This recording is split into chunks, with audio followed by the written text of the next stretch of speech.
Hello everyone, this is Spliced, and today I'm going to bring you some more Banshee Ultra gameplay.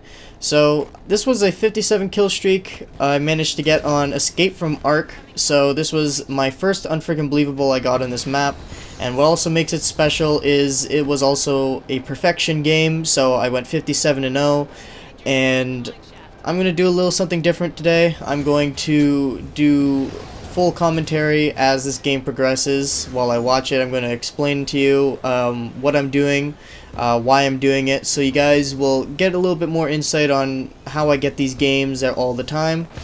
Since I noticed a lot of you were a bit confused and did not understand what I was doing sometimes, or even how I got to a high amount of wrecks really early. So hopefully by paying attention to this video you'll get a little bit more insight. And I'm going to start with the ghost here. So first, before I begin, I'm just going to say thanks to my friend. I didn't have any ghosts, but I told him I was going for a Banshee Ultra this game, and he gave me a sword ghost right at the beginning when we captured our first base. So anyways, I'm going to get into it. So what do I do here with the ghost? Basically, you want to get behind enemy lines right at the beginning. They're all going to have assault rifles, pistols, maybe battle rifles, but it's not going to be anything too special. They're most likely not going to have power weapons, so you don't really have to worry about that, but you don't want to always be taking fire. So you want to be in this cave area when you're going against blue or red. You basically want to do the same thing that I'm doing right now. Just stay facing the garage in the cave. Since both teams are going for the garage right now, you'll notice that they're all just running in a straight line like this, and it just becomes a very easy streamline of kills. More particularly towards splattering. You can just drive out there and T-bone every single Spartan, and they usually won't be fast enough to react. So you can get some pretty quick kills this way. This gameplay wasn't really the best to show this off, but I do get some decent multi-kills with it. I take down... Here's why I retreat. So the reason why I retreated here instead of taking on the ghost is surely I could probably take both of them on, but I'm trying to get the most out of this ghost since I don't have any, and I didn't want to burden my friend anymore. So I wanted to make the most out of this ghost before I got out of it. Again, I wasn't planning to get a perfection on this game, it just happened to be like that. So I lured this ghost over to a 1v1, and he just has a regular, I have a sword ghost. So the difference in armor was a vast difference. Also, I was able to poke him a few times without him hitting me, so it gave me an advantage there, and I took him out. Over here, I took out two unaware enemies by splattering them. Started shooting at the soldier, but I realized I could just splatter it, so I took it down. Giving me a little bit more points there. You want to focus on bosses sometimes. It's not always a priority, but I mean, if you have the chance, then you can. Here I knew I was going to be a little bit too late. Tried to splatter someone, I missed, but I wasn't too worried about not killing them because it didn't seem like I'd had any teammates over there. Here's something I always account for. A lot of the enemies like to chase the ghost for some reason, even though they're a Spartan. It's kind of weird. Like they want to hijack it or something. It's kind of weird. But anyways, I come back here and I take out these last three enemies who were trying to take out the remaining soldiers with a triple kill splatter. That gave me like half a bar, so I'm close to 6 right now, and I'm doing pretty good with this ghost. However, this was the end of it. This isn't necessarily a mistake I made, but I decided to chase the ghost because I didn't want to have a problem with it later on in the game if I was focusing on a Spartan and then it comes out of nowhere. So I decided to take it out here, and since my armor was really low, it managed to get me on fire, and I had to ditch it because any more hits from that thing and I would have been dead. So from here on out, I take it on foot, and the reason why I'm standing here right now is right now they have the garage, and I believe this is West Armory. Yes, this is West Armory.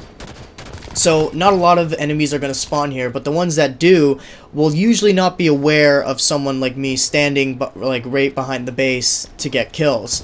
And the reason why I'm not trying to cap it is because when you try to cap a base, then they'll obviously start spawning there, they'll try to rush you, and knowing that I'm on a running riot right now, I decided I wanted to stay alive for the rest of the game. This is when I was being pretty cautious. I was just staying behind the spawn points and behind enemy lines. Just as you can see, they're spawning right in front of me, and I was getting a few chances to kill them. Over here, I saw a few Spartans running in front of this Warthog, so I thought maybe if I blew it up, I could get a kill. That was not the case, though. And I wasn't ignoring Baron Sarom. I was just waiting for him to get to a low HP standpoint, so then I could start shooting at him and possibly steal the kill from the enemies. We do end up getting the kill. I don't get any boss kill for it, which is not a big deal since I'm close to 7 right now, anyways. And it's 7 minutes into the game, so it's about a wreck per minute sort of a thing. It's not too bad, but it could be a little bit better. If I didn't die in that ghost, I would have been able to get a few more kills, but that's alright. So right here, I'm just picking off some kills, and I don't usually like to kill steal, but I was making an exception for just this game because I wanted to get to 7 wrecks already. I was tired of being on the ground. I wanted to get to 7 wrecks like 2 minutes ago, but looks like that wasn't happening. Right here, I was trying to get that kill, and since it was an assist, I didn't get to 7 wrecks, so now I'm looking frantically for an enemy. But I do eventually get it within like a few more seconds of here, so it's not too big of a hassle. And here's the enemy that pops up, so I do manage to kill this guy.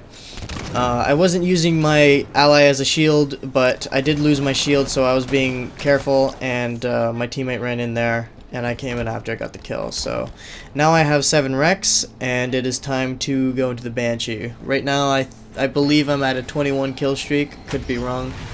22 kill streak. I don't know. Anyways, so explaining how I fly the Banshee or what I do in these situations is going to be a little bit tricky. But I will say right now that all they own is the garage, so getting kills is going to be a little bit more casual at this moment because they're all going to be huddled up in there, and they usually won't come out unless if there's an objective to come up, and there is no objective at this current point, so it's not too bad, but I would like a different base to be captured than garage. We do eventually get it, but right here I made a mistake and I tried to kill the guy with the plasma pistol instead of going away from him. I was lucky to fall behind an object so he wasn't able to do it for a second time, but if that wasn't there, I definitely would have been done for. So right now I'm just circling the garage, and my friend calls out some people that he sees, and I take them out. And if you notice on the map, sometimes it pops up. The Ghost Marauder is spawning. That's another thing you wanna keep note of is the time. If you know when bosses spawn, then that is very helpful for certain situations. So right here, the Ghost Marauder is spawning, and you gotta put yourself in the mindset of what an average player would do in a game in Warzone, where they would go. The average player would usually try to take down all objectives when they pop up, and Spartans when they can. Right here, my friend just called out that he got hijacked, so I took out his Banshee for him. And then I go back to the Ghost Marauder because I'm thinking at this point that they're going to go for it to get the extra points so then they can catch up to us, and I was right. So here is where all the enemies are. They're just, some of them focus me, but most of them go for the Ghost Marauder, which was a mistake because not only do I finish all the enemies off, but I also kill the Ghost Marauder. So it was a failed attempt on their part. But I can't really expect much from them, you know? So there's the Invincible. And I'm getting sniped here, so I'm just doing a few backflips to keep it off sniping me. I didn't want to lose my shield again, or lose any durability, because again, just because this is a Banshee Ultra, you can still lose durability really quickly. So I pinpointed where he was when I was dodging his attack, and I went back immediately and killed him. The reason why I went for him immediately is because I didn't want him to put me in a bad situation later. so I just decided to take them out now. So right here, I take out their Ghost Marauder, and I decide, alright, they have to be at the other Ghost Marauder now because they just caught East. So I went over here. I was right. They had 3 people going for the Ghost Marauder. I took them all down. And right here, I decide to go for the Ghost Marauder as well, but my Banshee Bomb decided to have a mind of its own, so I wasn't able to kill it as fast as the other one. I think I'll take this time to talk about how do you focus on what you're trying to kill while trying to focus on where the enemy is trying to kill you. And I do agree that it is hard to get used to it, but you have to not center your focus on the person you're trying to kill. You want to try to split your vision in a way. Like you wanna have like your awareness that you're watching out for the enemy while you're going for your target at the same time, and it's really hard to do that. So right here, I go against the enemy Banshee that was shooting at me with plasma, and this is a perfect time to explain that the primary attack, I cannot stress how bad it is and how you should never use it ever, because once you learn how to use the Banshee Bomb efficiently, you will always win a one-on-one Banshee fight with these kinds of players. I'm not saying that these players are bad, I'm just saying that they're unaware of how to control a Banshee Bomb in a 1v1 Banshee fight. As you saw there, I know I am a Banshee Ultra and the advantage is immense, but all he did really was take away my shield. It didn't really do any damage after that. And I managed to kill him in 2 to 3 shots. The only reason it took 3 shots instead of 2 is because I missed my second shot and he got his shields back. So I have the inconceivable now. I only need like 2 or 3 more kills. I start getting a little reckless because I just want the unfreaking believable since it was my first one on this map. But I realize I'm losing a lot of durability because I had no shields there, so I'm slowing myself down. The match is still really early, so I was just pacing myself at this point, keeping my distance, and boom. So right here, I do get the unfreaking believable, and now I'm at a 40 kill streak. But I also noticed that the game time is still very fresh. There's still lots of time to get more kills.